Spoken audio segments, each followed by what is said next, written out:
சொல்கிறத புரிஞ்சுப்பாங்க, ரொம்ப நல்லவங்க. கடைசி பேச்சாளர் பேசி முடிக்கிற வரையும் இருப்பாங்க. அண்ணே சொல்லிட்டேன், போக மாட்டாங்க. பேசுகிறவர் வந்து மெட்ராஸ் போகணுமேன்னு பேசி முடிச்ச உடனே போயிடுவார். ஆனால் கேட்குறவங்க யாரும் போக மாட்டாங்க, எனக்கு நல்லா தெரியும். ஏன்னா அந்த மாதிரி ஆமாங்க, இவ்வளோ ஆடியன்ஸை பார்க்குறதே பெரிய விஷயம். இப்போல்லாம் பேச்சுக்கு யாருமே வர்றதே இல்லை. மெட்ராஸ்லலாம் சுத்தம் 50 பேர் கூட வரமாட்டுறாங்க. நான் நிறைய அவஸ்தைப்பட்டிருக்கேன்.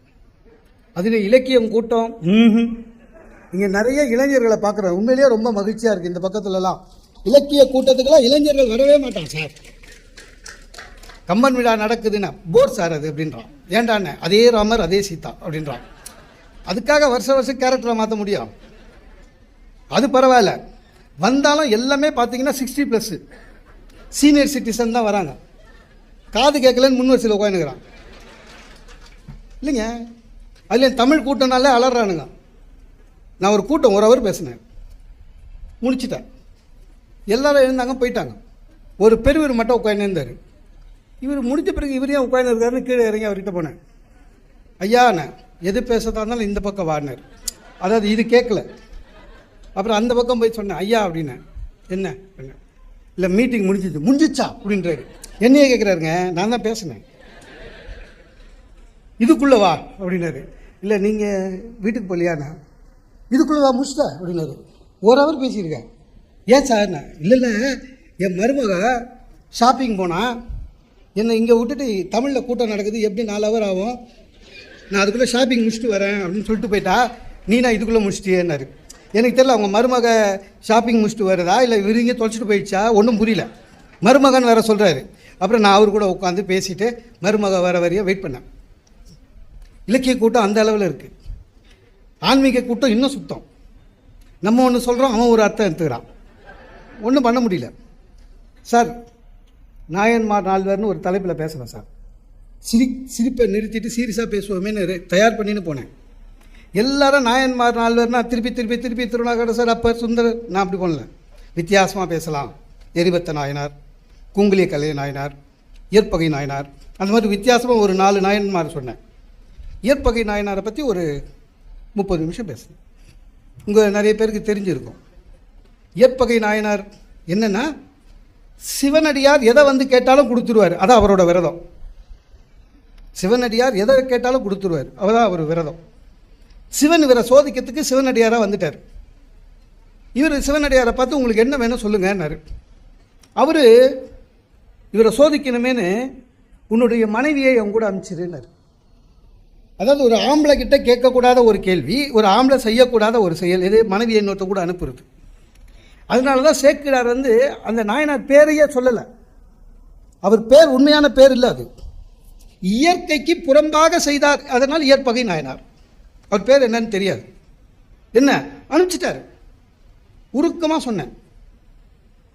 இறங்குறேன், வாசல்லே நிற்கிறேன். அவர்கிட்ட என்ன பாருங்க, இப்போ வருவாரா அப்படின்னா, யாரு? சிவன் தான். ஏன் என்கிட்ட கேட்க சொல்லு சார். மாமியாரோட சேர்த்து அனுப்புகிறேன்.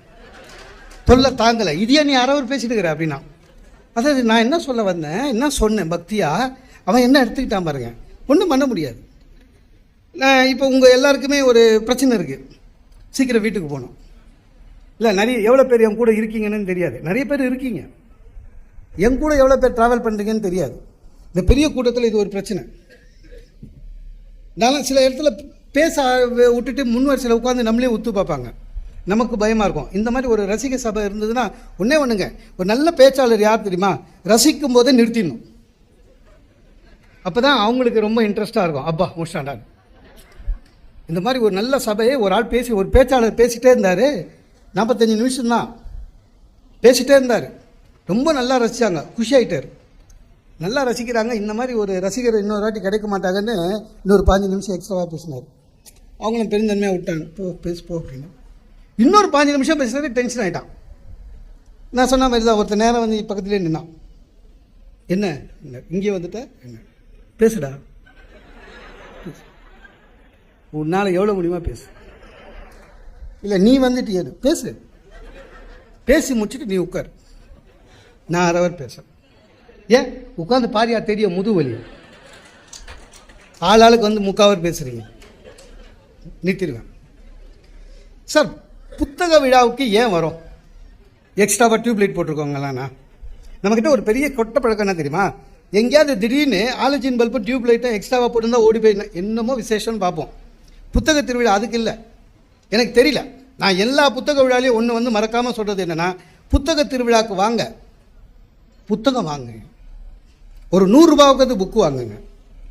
உங்கள் குழந்தைகளுக்கு மிட்டாய் வாங்கி கொடுப்பது போல் நினைத்து புத்தகம் என்ற மிட்டாயை அவர்களுக்கு கொடுக்க ஆரம்பியுங்கள். உங்கள் வாழ்க்கை வளப்படும், உங்கள் குழந்தையுடைய வாழ்க்கை வளப்படும். நிறைய பேருக்கு அது இன்னும் கூட தெரியலைங்க, படித்தவனுக்கே தெரியல. ஒரு சாதாரண சினிமா ரிலீஸ் ஆகுது 3 நாளில் சும்மா போடுறான் சார், 30 கோடி வசூல்னு. வருதா இல்லையான்னு தெரியல, வரோம், நம்ப முடியாது. ஒரு திரைப்படம் 30 கோடி 3 நாளில். 10 நாள் அரசாங்கம் மக்கள் வந்து புத்தகத்தை தேடி போகக்கூடாதுன்னு மக்களை தேடி புத்தகம் ஒவ்வொரு மாவட்டத்திலும் 10 நாள் நடக்குது திருவிழான்னு சொல்லி. எத்தனை புத்தகம் விற்கிது? இல்லை, ஆனால் கூட்டம் நிறைய வருது. அப்படின்னா அர்த்தம் வேடிக்கை பார்க்க வரோன்னு அர்த்தம். இப்போ இதுலேயே எத்தனை பேர் புக்கு வாங்கலான்னு எனக்கு தெரியும்.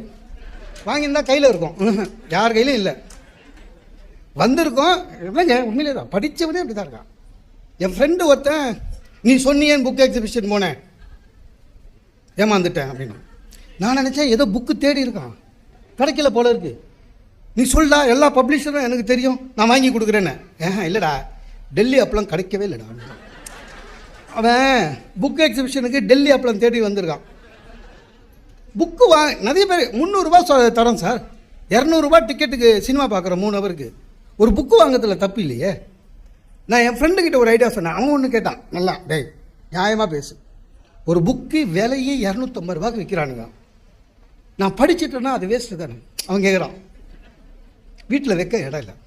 நான் சொன்னேன், தப்பு இல்லை, நீ ஒன்று செய், நீ வாங்கு, 250 ரூபா கொடுத்து படி.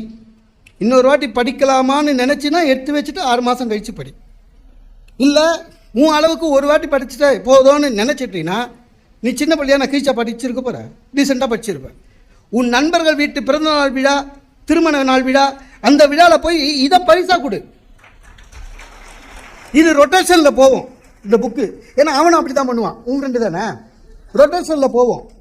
அந்த எழுத்தாளன் எழுதியது அட்லீஸ்ட் ஒரு 50 பேருக்கு போய் சேரட்டும். தயவு செய்து அதை ரொட்டேஷன்லேயே விடு.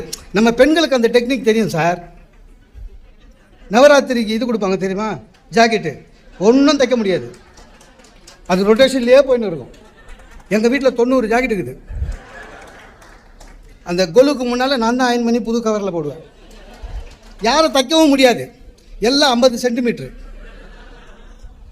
சினிமா ஆக்டர் கூட தைக்க முடியாது, அது ரொட்டேஷன். அந்த மாதிரி புக்கை ரொட்டேஷனில் விடுங்கன்றேன். இங்கே இன்னைக்கு ஏன் என்ன கூப்பிட்டாங்கன்னு எனக்கு தெரியல. இந்த மாவட்ட நிர்வாகமும் இந்த பண்பாட்டு மன்றமும் ரொம்ப புத்திசாலிங்க. ஒரு நல்ல 2 பேச்சாளர், கருத்தாக பேசுறதுக்கு, நடுவில் நம்ம ஜோக்கு, அதுக்கு ஒரு தலைப்பு வேறு. அதெல்லாம் தப்பு இல்லைங்க. ரஜினி சார் படமாக இருந்தாலும் சரி, நயன்தாரா மேடம் படமாக இருந்தாலும் சரி, ஒரு வடிவேலு, ஒரு யோகி பாபு தேவை தானே, அந்த மாதிரி நினச்சி போட்டிருக்காங்க. ஆனால் எனக்கு தலைப்பு கொடுத்துட்டாங்க, ஊக்கமது கைவிடல். இந்த ஊக்கமது கைவிடல் நிறைய பேர் சின்ன கிளாஸில் படிச்சிருப்போம், அப்புறம் மறந்துட்டோம். ஔவையார் எழுதுந்து, ஓ அவங்க தானா அப்படின்னு. 6வது ஆத்திச்சூடி. மகாகவி பாரதி புதிய ஆத்திச்சூடி எழுதினான். ஆனாலும் அவன் கட்டுரையில் சொல்கிறான், இந்த உலகமே அழிஞ்சா கூட ஆத்திச்சூடி இருந்தால் போதும் தமிழுக்குன்னு எழுதுகிறான் மகாகவி பாரதி. அந்த அளவுக்கு ஆத்திச்சூடியில் ஊக்கம் அது கைவிடேல் அப்படின்னா, நான் வாழ்க்கையில் ஊக்கம் இருந்தால் போதும். முதல்ல வாழ்க்கை யார்கிட்ட இருக்குன்னு நமக்கு தெரியணும். தெரியல. நம் வாழ்க்கை யாரிடம் இருக்கிறது, நம் வாழ்க்கை யார் கையில், யாருக்கும் தெரியல, சரியா புரியல. ஒரு ஆட்டோக்காரர்கிட்ட கேட்டேன், தலைவா உன் வாழ்க்கை யார் கையில்? மீட்டர் கையில் சார்னா. சூடு இருந்ததுன்னா வருமானம், இல்லைன்னா இல்லை.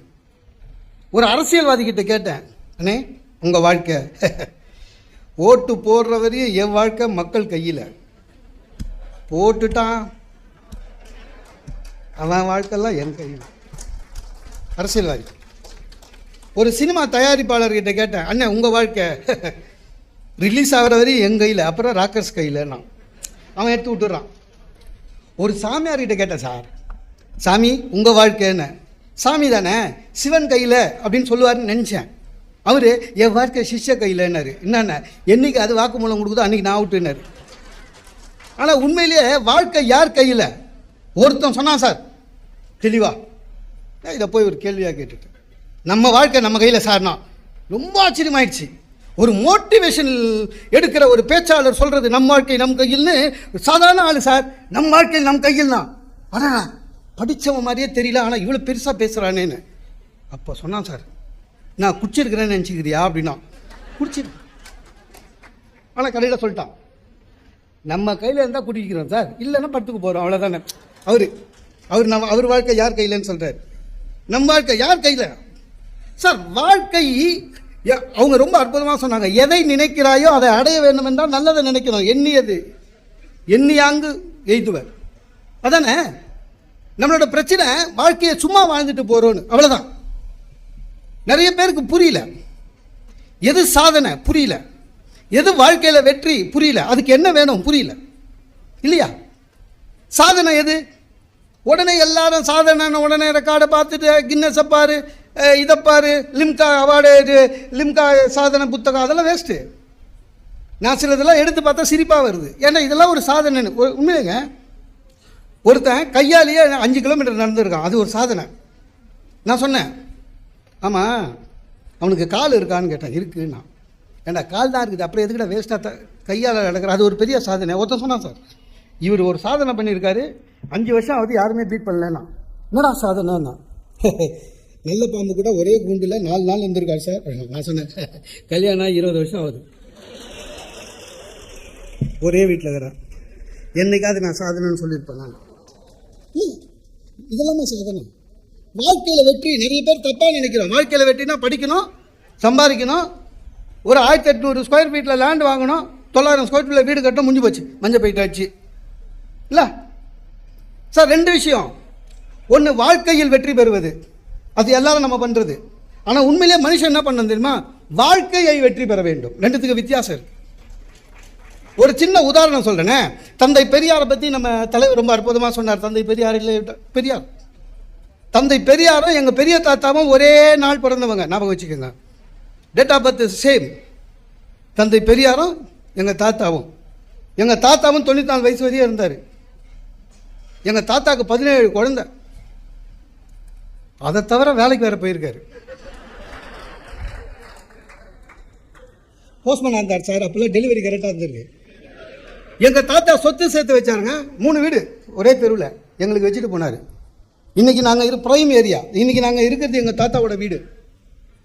எங்கள் தாத்தா வாழ்க்கையில் வெற்றி பெற்றார், எங்களுக்கு வீடு வச்சுட்டு போனார். அந்த நன்றிக்காக ஆளில் எங்கள் தாத்தா படத்தை மாட்டியிருக்கோம். எங்கள் தாத்தா வாழ்க்கையை வெற்றி பெறவில்லை, வாழ்க்கையில் வெற்றி பெற்றார். என் வீட்டில் படமாக இருக்கிறார். தந்தை பெரியார் இந்த சமூகத்தை சீர்திருத்தினார், வாழ்க்கையை வெற்றி பெற்றார், இன்றைக்கு பாடமாக இருக்கிறார். ஆக நாம் மற்றவருக்கு பாடமாக என்ன பண்ணணும்? ஊக்கம் தேவை. திருவள்ளுவர் ஊக்கமுடைமை பற்றி ஒரு அதிகாரம் எழுதி வச்சுட்டு போனார். அதுக்கு என்ன காரணம்? அவரோட ஊக்கம்தான். இல்லைன்னா யார் சார் எழுதுவா? நீங்கள் நம்ம நிறைய சொல்லியிருக்கோம். திருவள்ளுவர் வாசுகின்னு கூப்பிட்டோன்னா அந்த அம்மா கிணத்துல விட்டுட்டு வந்துடுச்சு. அதெல்லாம் நடந்துதான்னு தெரியாது, சொல்ல கேள்வி. ஏன்னா திருவள்ளுவரை யாரும் பார்த்ததில்லை. இப்போ நம்ம பார்க்குற திருவள்ளுவர் கவர்மெண்ட் போட்ட திருவள்ளுவர், அப்படி தானே? யாரும் பார்த்ததில்லை. வாசுகி அம்மா திருவள்ளுவரை திட்டிருக்க மாட்டாங்க? இருப்பாங்கன்னு நான் நினைக்கிறேன். ஏன்னாங்க அந்த காலத்தில் வெளிச்சம் கிடையாதுங்க, இருட்டு, நைட்டில் லைட்டு கிடையாது. பகலில் எழுதணும், ஓலையில் எழுதணும். இப்போ மாதிரி A4 பேப்பர் எடுத்து எழுத முடியாது. ஓலையில் எழுத்தாணியில் எழுதணும், டென்ஷன் ஜாப். அதுவும் இல்லாமல் எல்லா ஓலையிலுமே எழுதிட முடியாது, அண்ணனுக்கு தெரியும். அந்த ஓலையை பதப்படுத்தணும், ஓலையை ரெடி பண்ணுங்க. நீங்கள் ஒரு சின்ன தப்பாக இருந்தாலும் தூக்கி போட்டு திருப்பி எழுதணும். ஏன்னா ஓலை நீங்கள் பதப்படுத்தினாலும் பள்ளம் விடும். இவ்வளவு செஞ்சுருக்காரு. அவருக்கு மாத ஊதியம் ஏதாவது உண்டா வள்ளுவருக்கு? இல்லை. கலைமாமணி பத்மஸ்ரீ விருது உண்டா? இல்லை. அவரை யாராவது பாராட்டினாங்களா? தெரியல. ஆனாலும் ஏன் எழுதினாரு? பிற்காலத்தில் வருகிற சமூகம் சரியாக இருக்க வேண்டும் என்று ஒரு ஊக்கத்தில் எழுதியவன் வள்ளுவன். அதனால தான் இன்னைக்கு 2000 வருஷம் கழிச்சு நிற்கிறார். ஊக்கம் அது கைவிடேல்னு சொன்னாங்க பாரு. ஏன் விட்டா ஓடிடும். 7 வயசு பையனை எக்ஸிபிஷன் கூட்டி போனால் கையோட பிடிச்சிக்கணும் சார், இல்லைன்னா முடிஞ்சு போச்சு எக்ஸிபிஷன். அவனை பிடிச்சிக்க சொல்லக்கூடாது, நம்ம கையை. என் கையை பிடிச்சினே வானா போயிடுவான். அவன் கையை நம்ம கெட்டியமா பிடிச்சிக்கணும். ஊக்கம் அது கைவிடேல். ஊக்கம் அது கைவிடேல். நிறைய பேருக்கு சில பேர் நினைக்கிறாங்க சார், வாழ்க்கை வந்து நல்லா அமையணும், நமக்கு அமையலையே. அமையாது, போர் அடிச்சிடும். நம்மளுக்கே ஜுரங்கிற ஒன்றும் வரல, பிறந்ததுலேருந்து 300 வருஷம் உயிரோடு இருக்கும், போர் அடிச்சிடும் இல்லை? உடம்புக்கே நிறைய பேர் இருக்கான், ஒன்றும் வரக்கூடாது, எப்பவும் ஹாப்பியாக இருக்கணும், போர் அடிக்கணும், ரொம்ப ஹாப்பியாக இருக்கக்கூடாது, வாழ்க்கையில் சுவாரஸ்யம் இருக்கணும். நிறைய பேருக்கு அது இல்லை, வாழ்க்கை அமையாதுங்க. யாருக்கும் ஒருத்தருக்கு 2 பேருக்கு அமையும், அவ்வளோதான் இல்லையா? நம்ம தான் அமைச்சிக்கணும். இப்போ எல்லாரும் என்ன நினைக்கிறாங்க, நம்மளுக்கு நல்ல ஒய்ஃபாக, சில பேர் ரொம்ப எதிர்பார்ப்பான் தெரியுங்களா, அழகான படித்த வேலைக்கு போய் கை நிறைய சம்பளம் வாங்கும் அடக்கமான பெண் தேவை. டாய் அழகுன்னிட்ட கை நிறைய சம்பளம், அப்புறம் அடக்கமும் கேட்டா அந்த காம்போலியே அது வராது, அது வேற. எல்லாத்துக்கும் அலையப்படாது. நமக்கு வாழ்க்கை அப்படிதாங்க, வாழ்க்கை அமையாது, நம்மளே தான் அமைச்சிக்கணும். சார் கல்யாணம் பண்ணலான்னு 3000 ரூபாய் கட்டி ஜாதகம்லாம் எடுத்துன்னு வரும். 50 ஜாதகம், அதில் நம்ம நட்சத்திரம் போட்டு ஒரு 10 ஜாதகம், அதில் வந்து மூஞ்சி நல்லா இருக்குதான்னு பார்த்து சுமாராக இருக்கிற வந்ததுலேயே சுமாரான மூஞ்ச ஒரு 3, அதில் 1 நிச்சயதார்த்தம் ஃபிக்ஸ் பண்ண பிறகு நல்ல நல்ல ஜாதகமாக வரும் சார். எனக்கு வந்து சார் நிச்சயதார்த்தம் முடிஞ்சிச்சு, அந்த படுவாங்க அப்புறம் தான் அமிச்சானு. மாப்பிள்ளைக்கு கார் வாங்கி தரேன், சொந்த வீடு கொடுப்பேன், எல்லாம் போச்சு. எங்கள் அப்பா கூட கேட்டேன், ஒன்றும் பண்ண முடியாதுன்றார். வாழ்க்கை நமக்கு அமையாது சார். கீர்த்தி சுரேஷ் மாதிரி கேட்போம், கோவை சார்லாம் ரேஞ்சில் வரும். இல்லை லேடிஸ் அப்படி தான் அஜித் ஸ்டைலில் கேட்பாங்க, நம்மளை மாதிரி நாகேஷ் தான் மாட்டுவான், வேறு ஒன்றும் பண்ண முடியாது இல்லை. ஆனால் மாற்றணும் சார். வாழ்க்கை தானாக அமையவில்லை என்றால் நாம் அமைத்து கொள்ள வேண்டும். அதனால தான் 6வது அறிவு கொடுத்தான். அதுக்கு தான் ஊக்கம் உடைமை தேவை சார். பாய் ஃப்ரெண்டு வீட்டுக்கு கல்யாணத்துக்கு போகிறோம் சார், சாப்பிட உட்காடுறோம், பிரியாணி போட்டுக்கிட்டே வராங்க, நம்மளுக்கு போட்டதில் தொட்டு பார்க்குறோம், ஒரு பீஸ் கூட இல்லை. சில வாட்டி அந்த மாதிரி அமைஞ்சிடும். 4-5 பீஸோட பிரியாணி வந்தால் வாழ்க்கை நமக்கு அமைஞ்சிடுச்சின்னு அர்த்தம். பீஸே இல்லைன்னா அமையலைன்னு அர்த்தம். அப்போ என்ன பண்ணணும், அமைச்சிக்கணும். சில பேர் அபாவா அந்த போட்டு போறவனையே உத்து பார்த்துனுப்பான், நீ வாழ்க்கையில் ஃபெயிலியர். சில பேர் சர்வரை கூப்பிட்டு திட்டுவான், கண்ணில் கரியே இல்லை அப்படின்னா அவ்வளோதான் அப்படின்ட்டு போயிடுவான். வாழ்க்கையை நம்மளே அமைச்சிக்கணும். ப்ரோ தலை இங்கே வா, அவனு ஏன் தலைன்றோம், நமக்கு தேவை பீஸுடா. அவன் யாராக நம்ம அவனை நம்ம ப்ரோன்னு சும்மா கூப்பிடுறோம், அவனை நம்மளுக்கு ப்ரோவா? நமக்கு பீஸு ப்ரோ. என்ன ப்ரோ எல்லாரும் வச்சு நமக்கு ஒன்றும் இல்லை, 6 பீஸ் வச்சுட்டு போவான் சார். அதை வாழ்க்கை அமையாது, நம்மளே அமைச்சிக்கணும். அப்படி தான் இருக்கணும் சார். எல்லாரும் நம்ம நினச்ச மாதிரி நடக்கணும், நினச்ச மாதிரி நடக்காது, நடக்க வைக்கணும். என் ஃப்ரெண்டு திடீர்னு கேட்டான், டேய் உனக்கு நீ நினச்ச மாதிரி எப்போது நடந்துக்குது அப்படின்னா. நான் சொன்னேன் இல்லவே இல்லைன்னு. அப்பா அப்படின்னா, ஏன்னா நான் நினச்சது கூட எதுவுமே நடந்தது இல்லைன்னா. அவனுக்கு என்னென்னா எனக்கு எதாவது நடந்துருக்குதானுக்கு சார். காரல் மார்க்ஸ் ரொம்ப அற்புதமான ஒரு வரி சொல்கிறார் சார். தோல்வி வெற்றியின் முதல் படி. ரைட்டு, தோல்வியின் முதல் படி எதுனா ஊக்கம் இல்லாமை தோல்வியின் முதற்படி. நீ ஊக்கம் உடைமையாக இருந்து விட்டால் உனக்கு வெற்றி நிச்சயம், அவ்வளோதான் சார். ஊக்கம் அது கைவிடல். ரொம்ப ரொம்ப ரொம்ப ரொம்ப இந்த நாட்டு இந்த உலகத்தில் யார் பெரிய பெரிய வெற்றிகள் அடைந்தார்களோ ஒரு லிஸ்ட் எடுங்க சார். ஜெயிச்சவனெல்லாம் ஊக்கம் இருக்கிறவன் மட்டும்தான் ஜெயிச்சிருப்பான். அதிர்ஷ்டத்தில் ஜெயிக்கிறவன் ஜெயிக்கிறது இல்லை. லாட்ரி சீட்டா வாங்கினாங்க எல்லாரும். மேரி கியூரிலாம், மேரி கியூரி 2 நோபல் பிரைஸ் வாங்கினாங்க. 2. அதில் என்ன விசேஷம், ஒரு நோபல் பிரைஸே எவ்வளோ கஷ்டம்னு உங்களுக்கு தெரியும் ஆராய்ச்சியில். அதில் என்ன விசேஷம், 2த்துலேயும் ஒன்று ஃபிசிக்ஸு இன்னொன்று கெமிஸ்ட்ரி, 2 இரு துருவம். ஆனால் 2த்துலேயும் ஒரு அம்மாவால் வாங்க முடியுதுன்னு சொன்னால் அது அவங்களுடைய ஊக்க உடைமை. உலகத்தில் வெற்றி பெற்றவர்கள், ஊக்கம் இருந்தவர்கள் மட்டும்தான் வெற்றி பெற முடிகிறது. நம்மளால அதை முடியல. அதுக்கு முக்கிய காரணம் என்ன தெரியுமா? நமக்கு there is no goal. எதை அடைய வேண்டும் என்ற எண்ணமே கிடையாது. நம்ம தாளாளர் ரொம்ப அற்புதமாக சொன்னார். எம்ஃபில் பிடிச்சிட்டா போதும்னு நினச்சின்னு இருந்தவங்களை திட்டி பிஹெச்டி ஆக்கினவர் அவர் இல்லை. எவ்வளோ பெரிய சேவை செஞ்சுருக்காரு சார் இந்த கல்விக்கு, ஒரு தனி மனிதனுக்கு.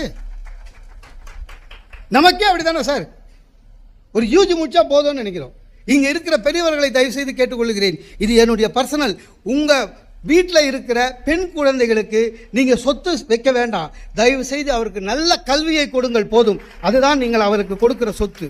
ஏன்னா பொம்பளை பிள்ளைங்களை படிக்க வைக்கிறது இல்லை சார். இப்போ கூட